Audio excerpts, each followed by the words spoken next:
Once again, a great greetings to you all students. We are again here to deal the next rest of the chapter, which is sexual reproduction.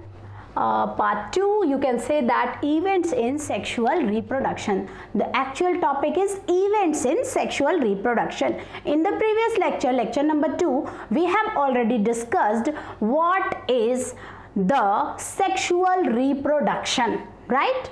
Reproduction in organism, the chapter includes asexual reproduction, vegetative propagation and sexual reproduction. That is overall forms of reproduction which are taking place in different organisms, right?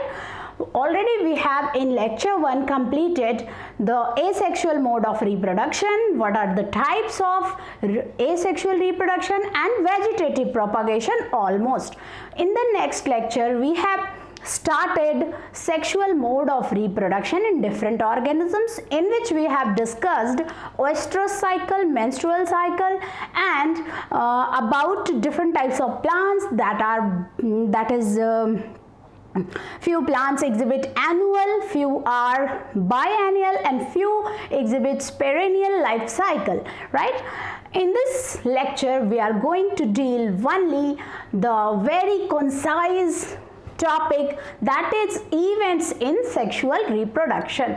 The events in sexual reproduction completes mainly in 3 phases. That is, the first is pre-fertilization, second is fertilization and the third one is post-fertilization events, right?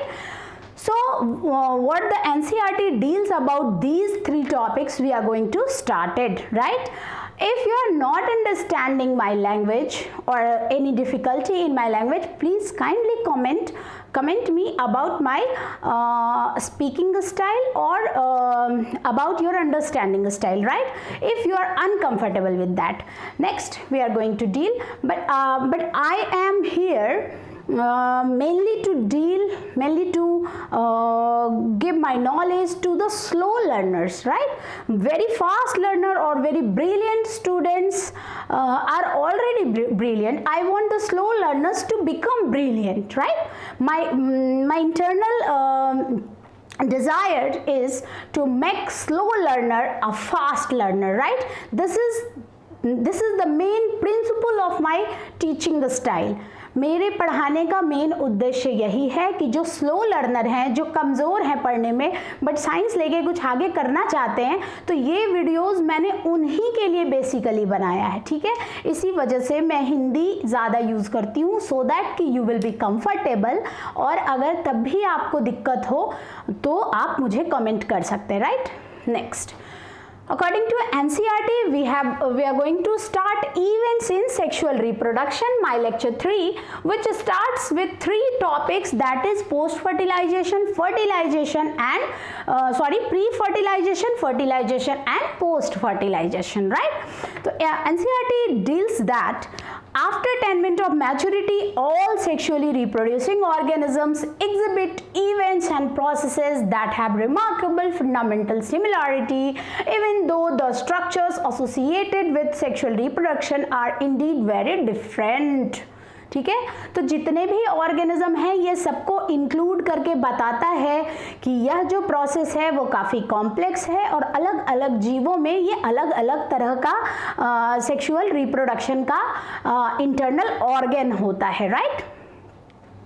Next, the events of sexual reproduction, though elaborate and complex, follow a regular sequence. ठीक है, ये elaborate है, बड़ा है, बृहत है, complex है, फिर भी ये सभी जीवों में इन्हीं 3 पैटर्न पे काम करता है. Those are pre-fertilization, fertilization and post-fertilization events, right? Next, sexual reproduction is characterized by the fusion or fertilization of male and female gametes, the formation of zygote and embryogenesis.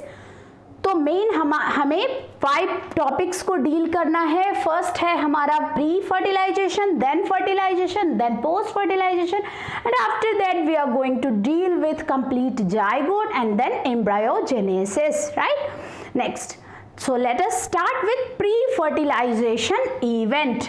This is the first topic. Pre fertilization event. Pre मतलब पहले यानी fertilisation से पहले, post मतलब बाद में यानी fertilisation के बाद। तो ये तीनों बताएंगे आपको कि फर्टिलाइजेशन से पहले, previous to fertilization, what is going to happen in the body of the organism, and during fertilization what is happening, and after that what is going to be happen, right. तीन बातें यहाँ पे हम discuss करेंगे। Let us start pre-fertilization events, right? These include all the events of sexual reproduction prior to the fusion of gametes, यानी कि gamete के fusion से पहले का ये प्रोसेस है। The two main pre-fertilization events are gametogenesis and gamete transfer, यानी यहाँ पर यह दो टॉपिक को डिस्कस करता है। एक है गैमेटोजेनेसिस,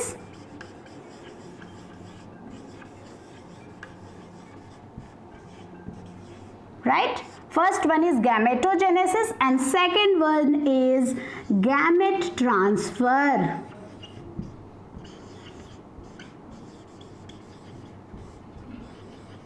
ठीक है, तो हमारा फर्स्ट टॉपिक है गैमेटोजेनेसिस और दूसरा टॉपिक है student gamete transfer, right. Then we are going to start gametogenesis. The word represents gameto, right? Gameto and genesis. Gameto means reproductive cells. Reproductive cells or germ cells, and genesis means formation. Formation, right? The gametogenesis topic deals with formation of reproductive cells or germ cells, right? So as you already aware, gametogenesis refer to the process of formation of two types of gametes, male and female. तो male individual में male gamete and female individual में female gamete का formation होगा, तो वो कहलाएगा gametogenesis. Gametes are haploid cells, right. Gametes जो होते हैं वो हैप्लॉइड सेल्स होते हैं। स्टूडेंट यहाँ पे दो वर्ड आएगा जो काफ़ी डिफरेंट होगा, शायद इसके बारे में आप क्लास 10 तक अवेयर नहीं होंगे, सुने होंगे, but you will not be aware about those two words which are haploid and diploid, right?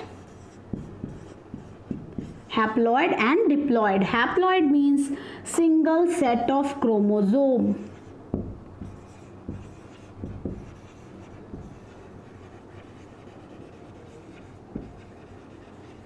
and diploid represents paired or double set of chromosomes, right? तो हैप्लॉइड सेल्स यानी कि जिनके पास सिर्फ एक ही सेट होगा क्रोमोसोम का, तो वो कहलाएंगे हैप्लॉइड, एंड वही होंगे हमारे गैमेट्स। जो गैमेट्स होगा वो हमेशा हैप्लॉइड होता है। तो एक बात हम यहाँ पे ध्यान देंगे कि गैमेट्स जो भी हैं वो हैप्लॉइड होंगे, यानी कि इनके पास सिंगल सेट ऑफ क्रोमोसोम होगा। These cells are very specific because they contains only single set of chromosome of one parent, right? So in some algae, the two gametes are so similar in appearance that it is not possible to categorize them into male and female gametes. ठीक है, NCERT के diagrams के according हम यहाँ पे आगे बढ़ते हैं कि एनसीईआरटी में डायग्राम में क्या दिया गया है, यहाँ पे भी बताया गया है, आप देख सकते हैं। टाइप्स ऑफ गैमेट्स में आइसोगैमेट्स ऑफ क्लैडोफोरा फर्स्ट डायग्राम दिखा रहा है, सेकंड दिखा रहा है हेट्रोगैमेट्स, मतलब कि ये अलग तरह का जहाँ पे दो अलग अलग गैमेट्स हैं, और थर्ड में ह्यूमन बीइंग के हेट्रोगैमेट्स दिखा रहे हैं। तो आइसोगैमेटिक कंडीशन वहाँ होता है जहाँ पर दो मेल एंड फीमेल गैमेट को डिफरेंशिएट करना मुश्किल होता है because they are structurally and also functionally similar. They are hence are called homogametes or isogametes. However, in a majority of sexually reproducing organisms, the gametes produced are of two morphologically distinct types. ठीक है, तो कुछ organisms में ही homogametic condition होता है student. Generally दूसरे organisms में, generally most of the organisms में हेटेरोगैमेटिक कंडीशन होता है, जहाँ पे दोनों गैमेट यानी mail and female gamete structurally and functionally different होते हैं. इस वजह से उनको हेटेरोगैमेट्स कहा जाता है, राइट. तो as for example human being, as for example fungus में भी एंथ्रोजोइड्स एंड एग होता है, तो वो भी डिफरेंट है. प्लांट्स में भी पॉलन ग्रेन एंड एग होता है, वो भी डिफर होते हैं. ह्यूमन बीइंग में स्पर्म एंड एग होता है, तो वो भी डिफर होते हैं.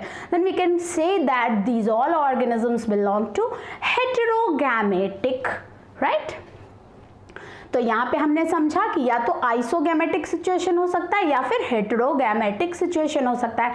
इन such organism the male gametes is called antherozoids और a sperm and female gamete is called egg or ovum. ठीक है, अब हम आगे आते हैं सेक्सुअलिटी इन ऑर्गेनिजम्स. अब हमारा नेक्स्ट टॉपिक है सेक्सुअलिटी इन ऑर्गेनिजम्स, यानी कि अलग अलग ऑर्गेनिज्म में किस तरह से उनके मेल और फीमेल रिप्रोडक्टिव ऑर्गन अरेंज्ड होते हैं.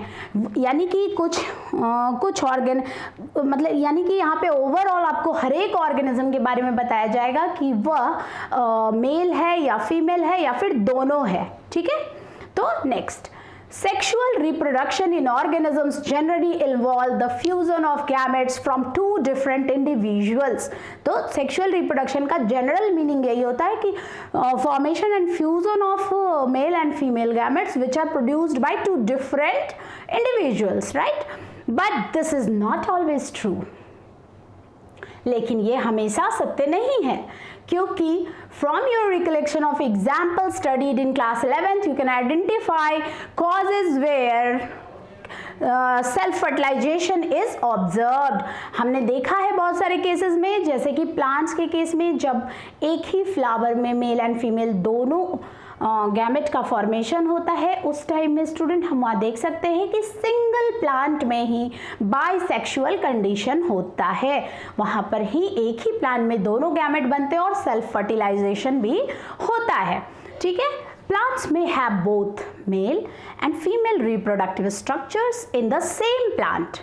ठीक है, तो उस केस में उनको हम बाइसेक्सुअल कहेंगे और ऑन डिफरेंट प्लांट्स यूनिसेक्सुअल कहलाएगा. यानी कि प्लांट के केस में दो कंडीशन आता है यहाँ पे, या तो वो यूनिसेक्सुअल हो सकते हैं या फिर वो बाइसेक्सुअल होते हैं.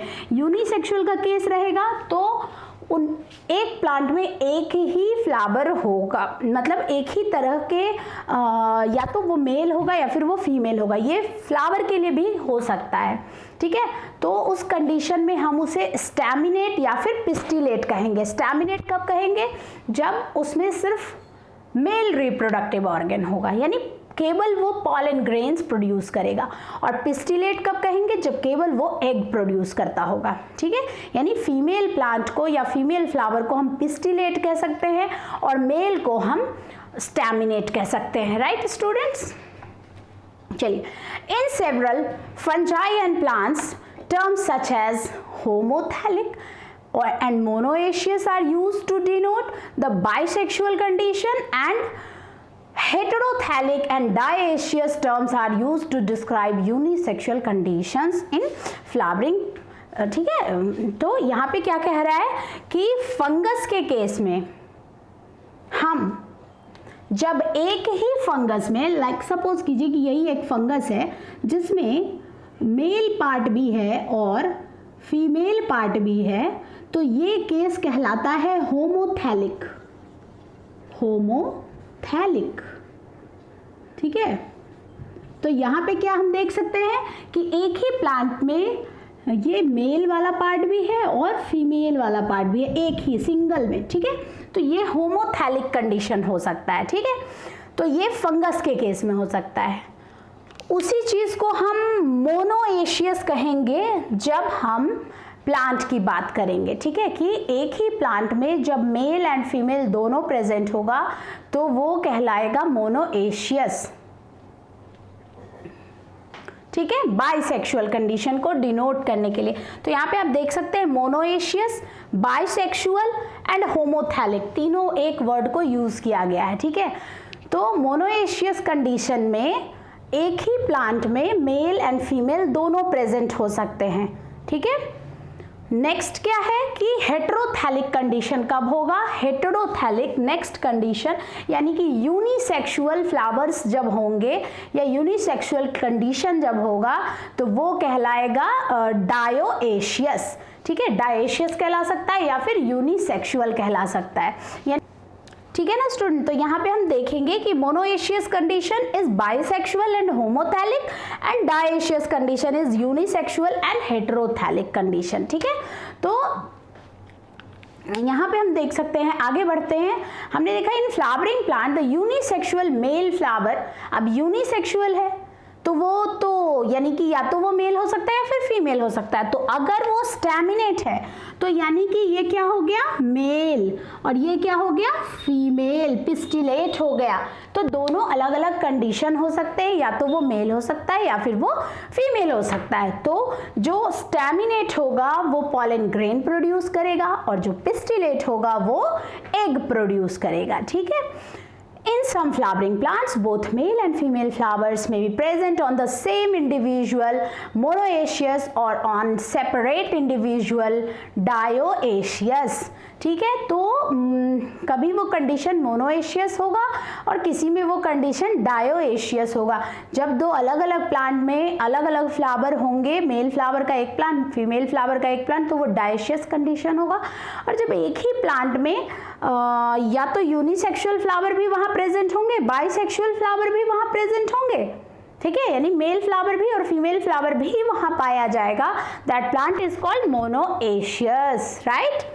नेक्स्ट, तो यहाँ पे हम कुछ एग्जाम्पल देख सकते हैं, जैसे कि क्यूकरबिट्स एंड कोकोनट्स, ठीक है, क्यूकरबिट एंड कोकोनट में मोनोएशियस कंडीशन, यानी जो कद्दू है, घिउरा है, ये सब जो प्लांट होते हैं उनमें मोनोएशियस कंडीशन होता है, यानी कि एक ही ट्री में, ठीक है, एक ही ट्री में, ठीक है, मतलब कि मेल फ्लावर भी प्रेजेंट होगा और फीमेल फ्लावर भी प्रेजेंट होगा, और साथ ही साथ ऐसे फ्लावर भी होंगे जिसमें मेल एंड फीमेल दोनों प्रेजेंट होगा, ठीक है, मेल भी और फीमेल कंडीशन भी प्रेजेंट होगा, मतलब stamen and pistil both present होंगे। तो ये कहलाएगा मोनोएशियस, यानी कि होमोथैलिक कंडीशन कहलाएगा प्लांट के केस में, बाइसेक्सुअल कहलाएगा मोनोएशियस। और अगर प्लांट सिर्फ, ठीक है, अगर मेरे प्लांट में सिर्फ और सिर्फ, ठीक है, अगर मेरे प्लांट में सिर्फ एक ही तरह का पौधा होगा, सिर्फ मेल होंगे, ठीक है, सिर्फ मेल फ्लावर होगा, तो ये कंडीशन हो जाएगा इसका हेटेरोथैलिक कंडीशन। और इसी का दूसरा टाइप का जो फ्लावर्स वाले प्लांट होंगे उनमें सिर्फ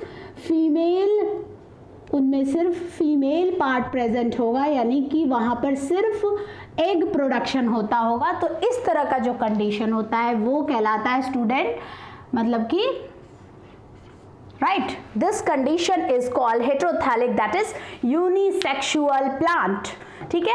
तो यहाँ पे दो केस बताया, क्यूकरबिट का यानी कद्दू घिउरा जो फैमिली होती है, खीरा हो गया, ये सभी जो होते हैं वो मोनोएशियस होते हैं, यानी उनमें एक ही प्लांट में मेल फ्लावर भी प्रेजेंट होता है और फीमेल फ्लावर भी प्रेजेंट होता है।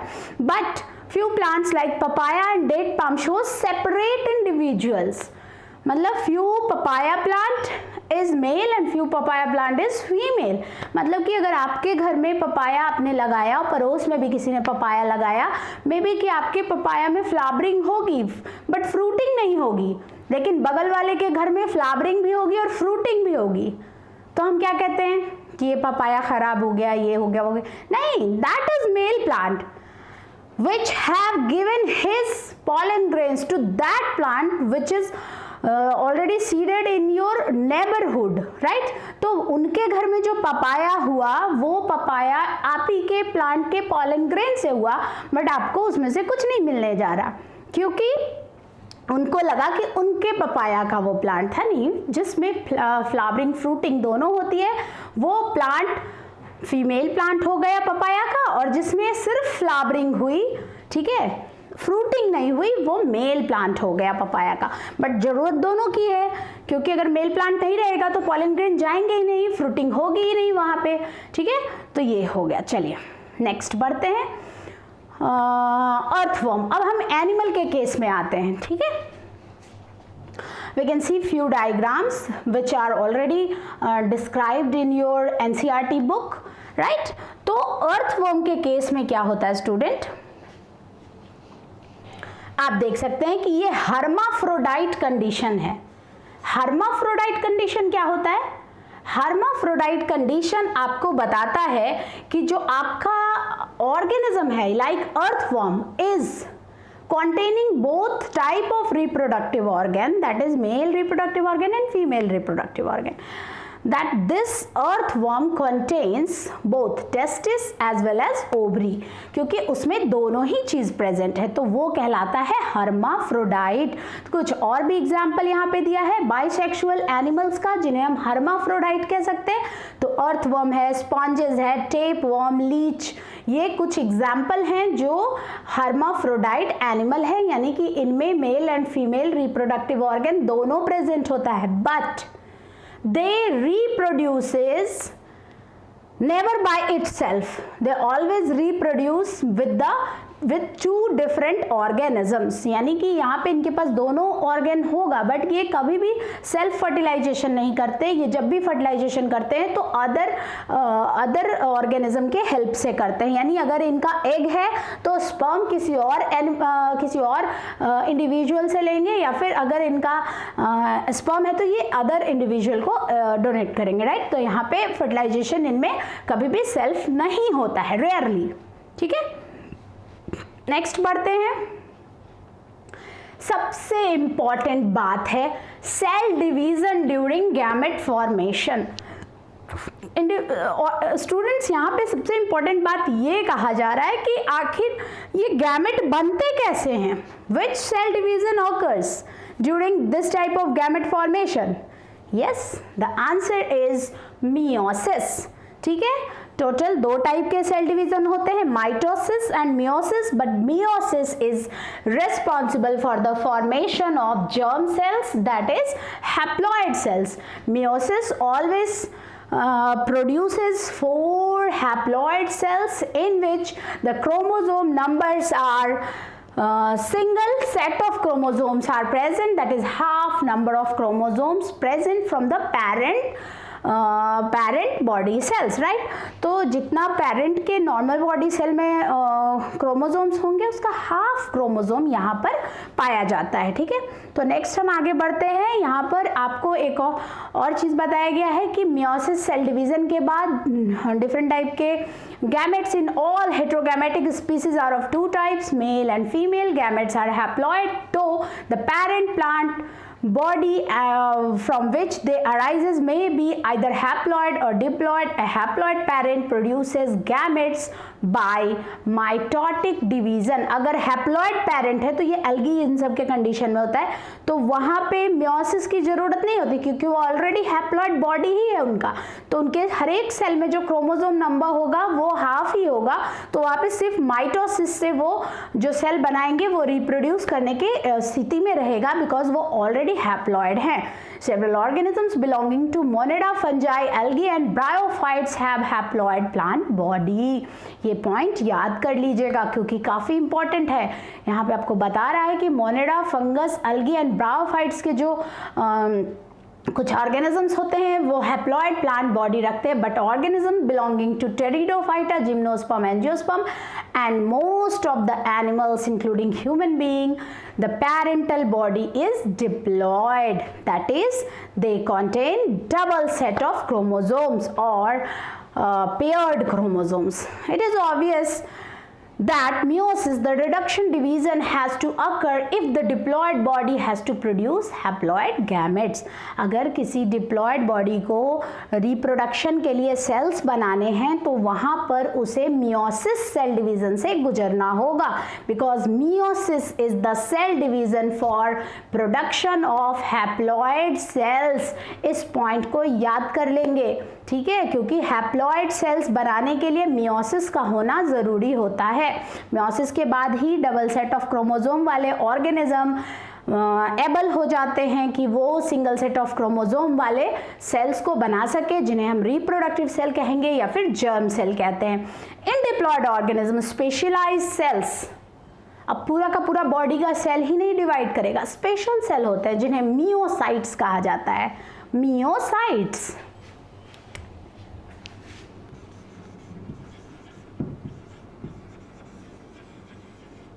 ठीक है, मियोसाइट्स. ये मियोसाइट जो होगा सेल डिवीजन, मियोसाइट जो सेल्स होंगे यही वो स्पेशल सेल होते हैं जिन्हें हम गैमेट मदर सेल कहते हैं, जो मियोसिस सेल डिवीजन करते हैं.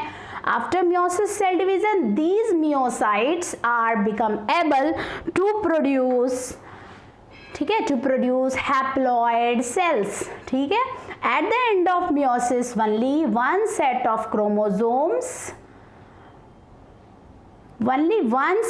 chromosomes get incorporated into each gamete. जितने भी सेल्स बनेंगे उन्हें हम गैमेट्स कहेंगे, हैप्लॉइड सेल्स कहेंगे, रिप्रोडक्टिव सेल्स कहेंगे, जर्म सेल्स कहेंगे. उनके पास सिंगल सेट ऑफ क्रोमोसोम ही जाएगा, यानी कि आधा ही क्रोमोसोम जाएगा. अगर बटरफ्लाई, अगर ऑनियन के पास 32 क्रोमोसोम्स हैं तो उसके हैप्लॉइड सेल में सिर्फ सिंगल 16 क्रोमोसोम्स ही जाएंगे. ठीक है, तो इस तरह से एनसीईआरटी में आपको एक चार्ट दिया हुआ है जिसको आप बना लेंगे.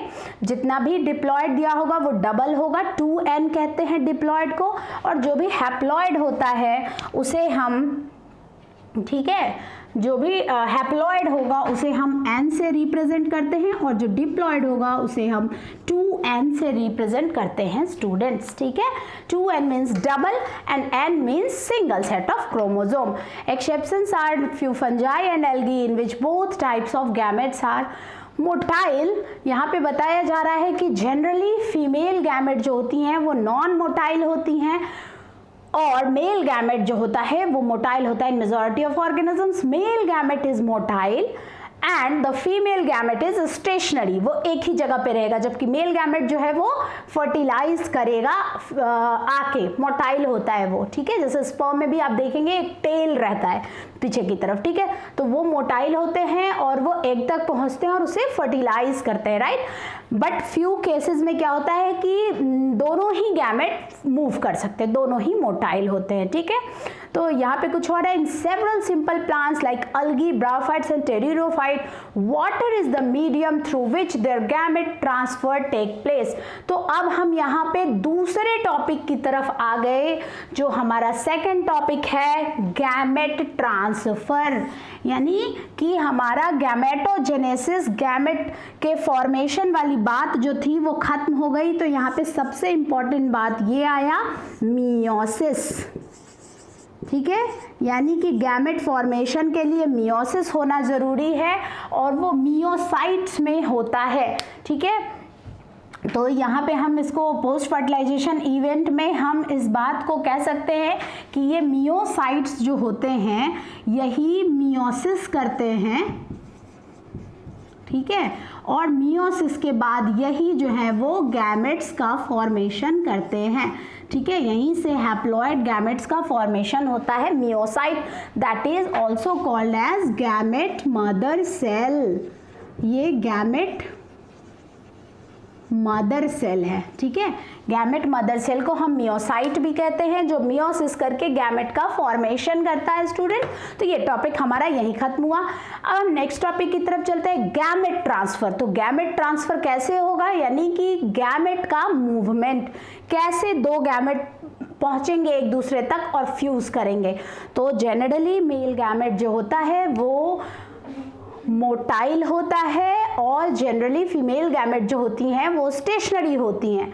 But in some cases male gametes are and female gametes are both are motile, but it is exceptional for few fungi and algae, right? There is a need of medium through which the male gamete move. ऐसे ही हवा में नहीं उड़ेंगे, ठीक है, इनको move करने के लिए एक मीडियम की जरूरत होती है. In several simple plants, algae, bryophyte, pteridophyte, water is the medium for gamete transfer. ठीक है, वाटर एक मीडियम है जो गैमेट ट्रांसफर कराता है.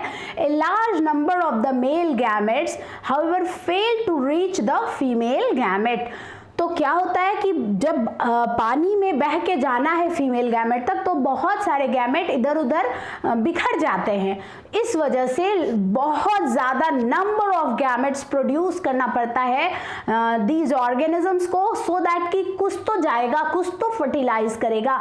इस वजह से फीमेल गैमेट का नंबर कम और मेल गैमेट्स के नंबर बहुत एक्सेस होते हैं, मैक्सिमम होते हैं. ठीक है, तो large number of the male gametes however fail to reach the female gamete. To compensate this loss of male gamete during transport, the number of male gametes produced is several thousand times the number of female gametes produced. ठीक है, यानी कि अगर female gamete egg one है तो thousands of sperms और antherozoids वहाँ तक आएंगे, मतलब कि वो प्रोड्यूस करेगा जो मेल इंडिविजुअल होगा, तो मतलब कि 1000 टाइम्स ज़्यादा. ठीक है, नेक्स्ट है इन, तो उनकी एनर्जी भी ज़्यादा लगती होगी, तो वही क्योंकि लॉस बहुत ज़्यादा होता है ड्यूरिंग गैमेट ट्रांसफ़र के, तो इसको मेंटेन करने के लिए दे produces large number of male gametes. In seed plants, अब सीड प्लांट की बात हो रही है, pollen grains are the carrier of male gametes and ovule have the egg. ठीक है, ओव्यूल के अंदर एग रहता है और pollen grains के अंदर मेल गैमेट्स होते हैं. ठीक है, तो pollen grains are produced in anther, therefore have to be transferred to the stigma before it can lead to the fertilization.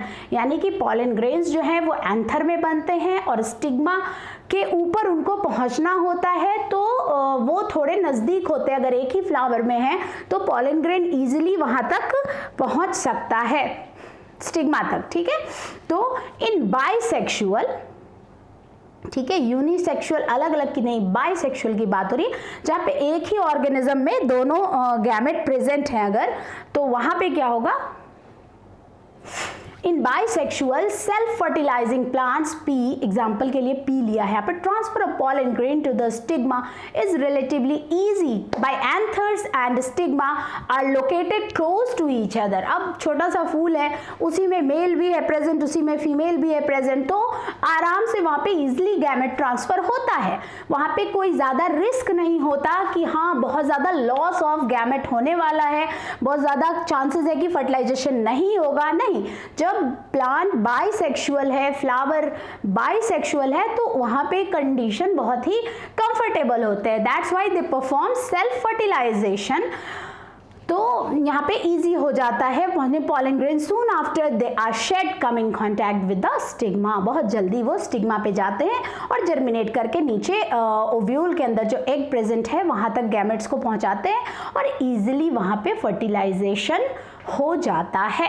But in cross pollinating plants, अब दूसरा कंडीशन बता रहा है. ठीक है, जो डायेशियस कंडीशन है, जहां पर दो अलग अलग प्लांट में अगर मेल प्लांट अलग और फीमेल प्लांट अलग, जैसे मैंने आपको बताया दो पपाया ट्री के बारे में, तो जब दूरी बहुत ज़्यादा होगी तब क्या होगा, तब रिस्क ज़्यादा होगा.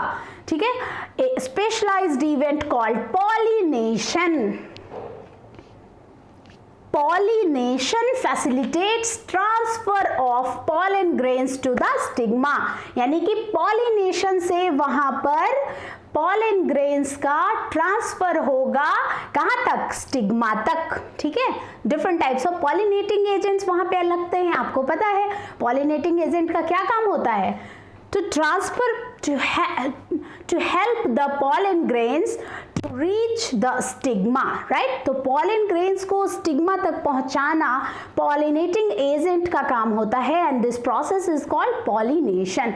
तो पॉलन ग्रेन्स को वहां तक पहुंचाना है तो कभी उसमें इंसेक्ट लगते हैं, कभी हवा लगती है, कभी वाटर लगता है, कभी बैट लगते हैं, कभी बर्ड्स लगती हैं, कभी ह्यूमन बींग्स लगते हैं, then all these are called pollinating agents. तो ये वहां पे हेल्प करते हैं उनको वहां तक पहुंचाने के लिए, ठीक है। इन डायशियस एनिमल्स, अब डायशियस एनिमल में क्या होता है, in dioecious animal since male and female gametes are formed in different individual the organism must evolve a special mechanism of gamete transfer. तो यहाँ पे क्या होता है कि डायशियस एनिमल है जहाँ पे मेल अलग है और फीमेल अलग है, तो वहाँ पर भी वहाँ पे स्पेशल डेवलपमेंट होता है गैमेट ट्रांसफर के लिए। Successful transfer and coming together of gamete is essential for the most critical event in sexual reproduction।